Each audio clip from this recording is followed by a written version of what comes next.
આ મારી મમ્મીનો ફોન આવ્યો તો હમણાં વેકેશન છે ને થોડાક દી રોકાઈ જા. અરે વાંધો નહીં, તમ તાર રોકાય જા. હું રોકાવા જાય તો ઘર કોણ સંભાળશે? બેનભાઈ છે ઘર હાસી લે. ठीक है તમે બેનભાઈ ઘર સંભાળશો?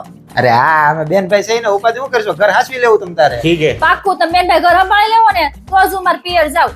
અરે હા ભાઈ પાક્કું, તું ઘરનું હસોડું ટેન્શન ન લેતી, ઘર અમે સંભાળી લે, ઉપાધિ કરમાં. ठीक है समझ હા गया તે વાંધો નહીં, હું રોકાઈ આવું મારા પિયર. હા તું રોકાય જા. A few moments later. હાલો. અરે ઓરો મારો લીલો શર્ટ ક્યાં મૂક્યો તે? ને વોશિંગ મશીન માં જોયું, એમાંય નથી પડ્યો. ક્યાં છે? હા હારો વાંધો નહીં. હા.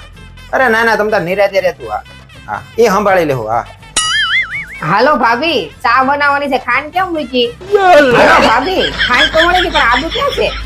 હાલો. અરે મારા ફોન નું ચાર્જર ક્યાં મૂકી દીધું તે? મેં પ્લગ માં લગાડ્યું તું, નથી અત્યારે. હાલો ભાભી, એસી રિમોટ નથી મળતું, રિમોટ કેમ મૂક્યું છે? અરે મારો રૂમાલ મળતો નથી મને, ક્યાં મૂક્યા છે ત્યાં? કબાટમાં રૂમાલ નથી દેખાતા કઈ મને. હાલો ભાભી, કુકર કેમ મૂક્યું છે? કુકર નથી દેખાતું ક્યાંય. અરે ઓલી ગાડીની ચાવી ક્યાં મૂકી તે મારી? લે કેમ વી આવી તું? રોકાણા નહીં ભાભી? અરે હું નિરાતે રે, તમને નિરાતે રહેવા દીધી? 5 મિનિટ ને 5 મિનિટે ફોન કરતા હતા, આ ક્યાં છે ઓલું ક્યાં છે? અરે મારા શાંતિથી ગયું હોય ને તો એક દી નિરાતે રહેવા દેવાય. આ તો ફોન ઉપર ફોન. રેવા તો બેન ભાઈ એમ કહેતા હતા કે હવે ઘર સંભાળી લેવું. હું તમે ઘર સંભાળ્યું? આમાં એમ કે રોકાવા જાય, હું રોકાવા જાય. Matarí go, pai.